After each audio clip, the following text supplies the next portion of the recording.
आज हम बात करेंगे संविधान सभा की मांग क्या है, ठीक है, और कैबिनेट मिशन क्या था, संविधान सभा क्या है, कितने सदस्य थे, और चौथी बात कि संविधान सभा की बैठक कब कब हुई थी। तो इन 4 पॉइंट के बारे में आज हम बात करेंगे, ठीक है। तो सबसे पहला पॉइंट हमारा ये रहेगा कि संविधान सभा की मांग कब कब हुई और किन किन नेताओं ने किया था, ठीक है। तो चलिए स्टार्ट करते हैं कि संविधान सभा की मांग क्या थी। संविधान सभा की मांग तो सबसे पहले 1895 में, देखो संविधान सभा की मांग को जानने से पहले ये हमको ये जानना पड़ेगा कि संविधान सभा की मांग हो क्यों रही थी। तो जो भारत में अंग्रेज शासन कर रहे थे, तो भारत के उसमें जितने भी नेता थे वो ये चाहते थे कि भारत के अंदर जो भी नियम कानून हो वो भारत के लोग ही बनाए, भारत का संविधान हो तो अंग्रेज ना बनाए, भारत के लोग ही बनाए, इसलिए संविधान सभा की मांग चल रही थी, ठीक है। तो 1895 में बाल गंगाधर तिलक ने, ठीक है, एक स्वराज बिल पास किया जो नॉन ऑफिशियल था, अनौपचारिक रूप से था। लेकिन 1922 में महात्मा गांधी ने यंग इंडिया में इसका जिक्र किया संविधान सभा की, ठीक है। और 1934 में एम एन रॉय, ठीक है, ऑफिशियल मांगी थी एम एन रॉय ने। ये आप लोग क्या करना इंपॉर्टेंट है, ये क्वेश्चन पूछा इसके बारे में, ठीक है। 1934 में एम एन रॉय ने ऑफिशियल मांगी थी किसके लिए, संविधान सभा के लिए। और चौथा पॉइंट है कि 1938 में जवाहरलाल नेहरू ने भी ऑफिशियल मांग की थी, ठीक है। इतना चारों में से सबसे इंपॉर्टेंट क्या है कि 1934 में एम एन रॉय ने क्या ऑफिशियल मांग की थी, ठीक है, ये इंपॉर्टेंट। जब ये समांग हुआ तो 1940 में अंग्रेज क्या कहे कि ठीक है आपको संविधान तो दे देंगे, संविधान सभा जो है वो तो दे देंगे, लेकिन एक शर्त है। शर्त ये है कि जो भी संविधान सभा आपको मिलेगी आपको ये द्वितीय विश्व युद्ध के बाद ही मिलेगी, उसके पहले नहीं मिल पाएगा। तो 1945 में क्या हुआ, चुनाव होने वाला था इंग्लैंड में। इंग्लैंड में जब चुनाव होने वाला था तो वहाँ की दो पार्टी थी, एक था कंजर्वेटिव पार्टी, एक था लेबर पार्टी। दो पार्टियाँ थी, कंजर्वेटिव पार्टी और एक था लेबर पार्टी। जो कंजर्वेटिव पार्टी के जो उम्मीदवार थे चर्चिल था, ठीक है, और जो लेबर पार्टी के जो उम्मीदवार थे क्लीमेंट एटली थे, ठीक है, क्लीमेंट एटली।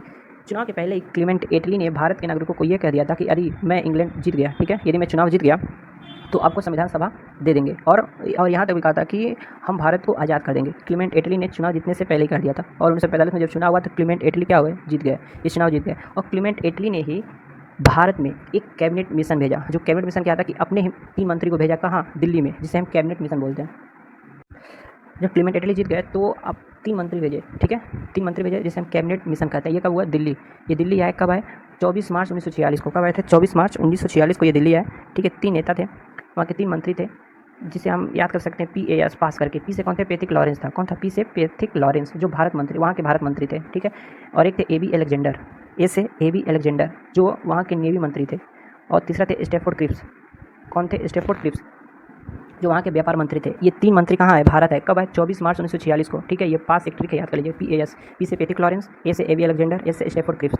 अब क्या हुआ कि जब ये भारत आ गए तो कुछ दिनों बाद ही 16 मई 1946 को, कब, 16 मई 1946 को इन्होंने रिपोर्ट पेश किया और ये बताया कि भारत को 2 चीज़ों की ज़रूरत है। पहली संविधान सभा की, ठीक है, और दूसरी अंतरिम सरकार की।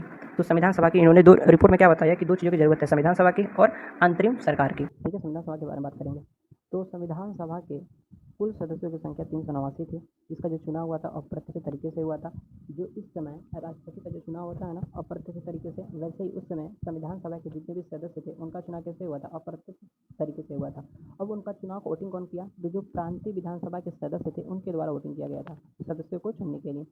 अब बात करते हैं कि जो 389 सदस्य थे उसमें से 292 कहाँ के थे, ब्रिटिश प्रांत के थे, और 4 कौन थे, कमिश्नरी के थे। अब कमिश्नरी का मतलब ये है, देखो पहले समझो ब्रिटिश प्रांत, जिस समय उत्तर प्रदेश, बिहार, पश्चिम बंगाल, झारखंड ये सब है ना, उसमें क्या था, ब्रिटिश प्रांत था।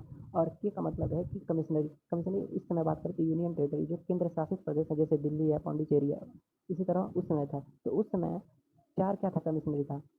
4 क्या था, कमिश्नरी था। आप ABCD करके क्या कर सकते हो, 4 क्या थे, कमिश्नरी थे।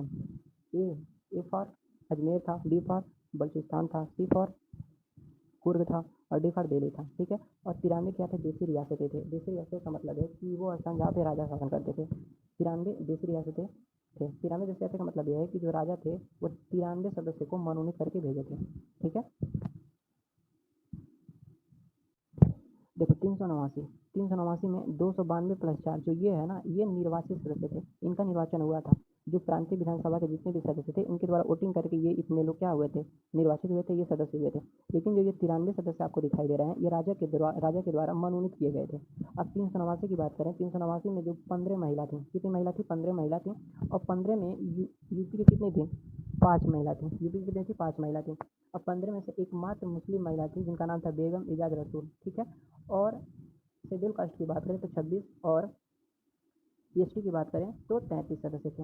EST कितने सदस्य थे, 33, और शेड्यूल कास्ट के 26, और महिला कितनी थी 389 में, तो 15 महिला थी। इस तरह डायग्राम समझ आएगा। 389 में 292 प्लस 4 के सदस्य, इनका निर्वाचन हो चुका था। 292 ब्रिटिश प्रांत के थे, 4 कमिश्नरी के थे, और जो 93 थे ये मनोनीत हुए थे उनके द्वारा, राजाओं के द्वारा, ठीक है। जो 389 थे उनमें से 15 महिला थी और शेड्यूल कास्ट कितने था 26 और शेड्यूल 2 कितने था 37। ठीक है, एकमात्र शेड्यूल कास्ट महिला थी जिनका नाम था दाक्षायणी, ये भी क्वेश्चन बनता है। ठीक है, और ये जो 389 में 15 महिला थी, 15 महिला में से यूपी की कितनी महिला थी 5 महिला थी, और उसमें से एकमात्र मुस्लिम महिला थी जिनका नाम था बेगम इज़ा रसूल।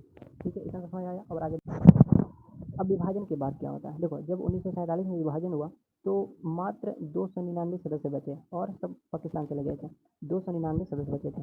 बात करें कि जो पी.एच. मोदी थे, पी.एच. मोदी एकमात्र पारसी नेता थे। कितने कौन नेता थे, एकमात्र पारसी नेता थे पी.एच. मोदी। बात करें अंतरिम सरकार की, अंतरिम सरकार का जो गठन हुआ था 2 सितंबर 1946 को हुआ था। गठन कब हुआ था, 2 सितंबर 1946 को हुआ था।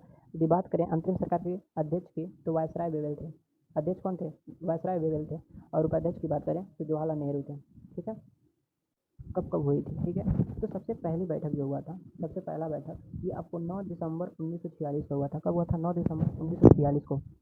अब जो 299 सदस्य बचे थे, जब पहले बैठक हुआ 9 दिसंबर 1946 को, तो 299 में से 207 सदस्य आए थे। ठीक है, 299 सदस्य में से 207 सदस्य आए थे। और पहले बैठक में अस्थायी अध्यक्ष की नियुक्ति की गई, जिनका नाम था सच्चिदानंद सिन्हा था। ठीक है, अस्थायी अध्यक्ष थे। और दूसरी बैठक कब हुई थी, 11 दिसंबर 1946 को। कब हुई थी, 11 दिसंबर 1946 को। इसमें अस्थायी अध्यक्ष कौन थे, डॉक्टर राजेंद्र प्रसाद। ये क्वेश्चन बनता है, ये क्वेश्चन बहुत बनता है कि अस्थायी अध्यक्ष कौन थे, तो सच्चिदानंद सिन्हा। और दूसरी बैठक में अस्थायी अध्यक्ष कौन थे, डॉक्टर राजेंद्र प्रसाद। ठीक है, यदि बात करें उपाध्यक्ष की, उपाध्यक्ष में क्या हुआ था, 2 कंडीशन थी। पहले एक मनोनीत किए गए थे, ये भी क्वेश्चन बनता है। एक उपाध्यक्ष, दूसरी बैठक में अस्थायी अध्यक्ष कौन थे, डॉक्टर राजेंद्र प्रसाद। और दूसरी बैठक में उपाध्यक्ष की बात करें तो एक मनोनीत थे जिनका नाम था फ्रैंक एंथोनी। ठीक है, और एक निर्वाचित थे जिनका नाम था एस.के. मुखर्जी। ठीक है, यदि बात करें तीसरी बैठक की, तो तीसरी बैठक हुई थी 13 दिसंबर 1946 को। और तीसरी बैठक जब हुई थी 13 दिसंबर 1946 को, उसमें एक उद्देश्य प्रस्ताव प्रस्तुत किया गया। किसके द्वारा, जवाहरलाल नेहरू द्वारा। उद्देश्य प्रस्ताव प्रस्तुत किया किसके द्वारा, जवाहरलाल नेहरू द्वारा। इसमें जो उद्देश्य प्रस्ताव है प्रस्तुत हुआ था तीसरी बैठक में, कब, 13 दिसंबर 1946 को। लेकिन उद्देश्य प्रस्ताव को स्वीकार किया गया 22 जनवरी 1947 को। इस उद्देश्य प्रस्ताव को कब स्वीकार किया गया, तो 22 जनवरी 1947 को स्वीकार किया गया था।